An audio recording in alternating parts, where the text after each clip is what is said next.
Hello, my name is Ira Abrams, and I am an English teacher at Williams Prep High School in the Bronzeville neighborhood on the south side of Chicago. I've been asked to say a few things about Mikva Challenge from a teacher's point of view. Well, the first thing I want to say is thank you. Thank you for paying attention to this presentation. Thank you for being a part of Mikva Challenge. Thank you for your support, without which the amazing opportunities that Mikva creates for students simply couldn't happen.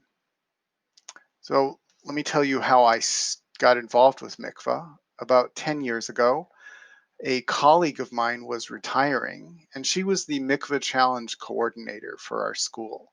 She ran this little empire of activities that I didn't understand very well. I just knew that students talked about them a lot, and they were often out of the building and were very excited.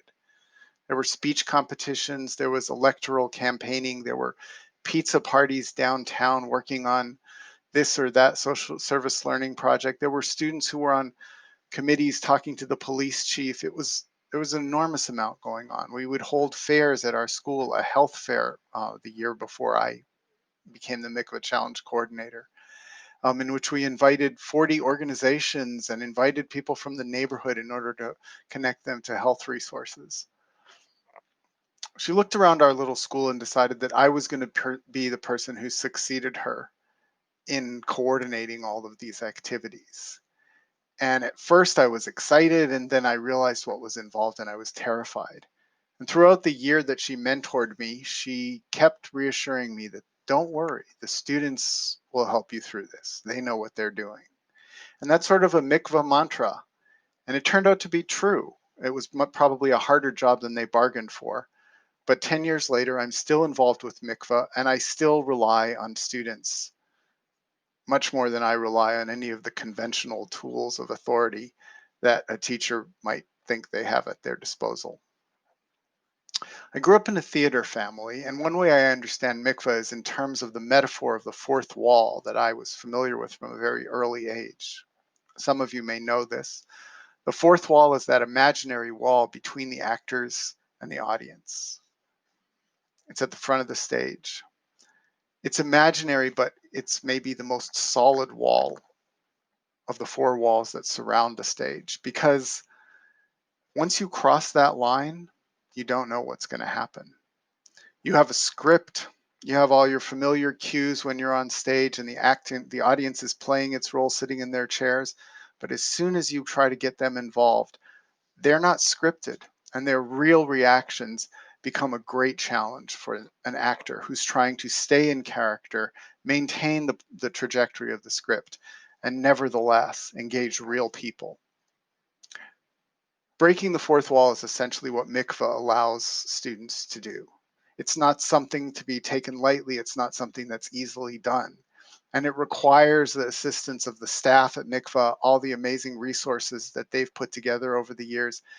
And it requires teachers to have a tremendous amount of confidence in those students. That's what you're supporting when you support Mikva Challenge. You're supporting two Nigerian students who arrived barely 2 years ago seeking asylum in this country with their family, who went to Iowa to knock door to door this past January for political candidates for president. You're supporting students who get to give a speech about something that they think needs to be changed in our city or something that they think is important, and give that speech to dozens, sometimes hundreds of people. You're supporting opportunities for students to be involved in leadership committees, um, talking to civic leaders about police, talking to civic leaders about um, college education, talking to civic leaders about all the most important issues in our city that young people have any involvement in at all.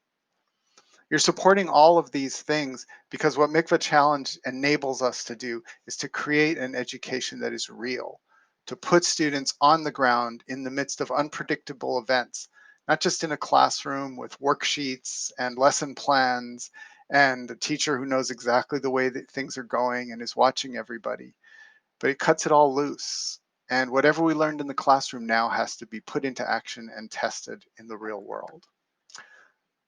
So thanks.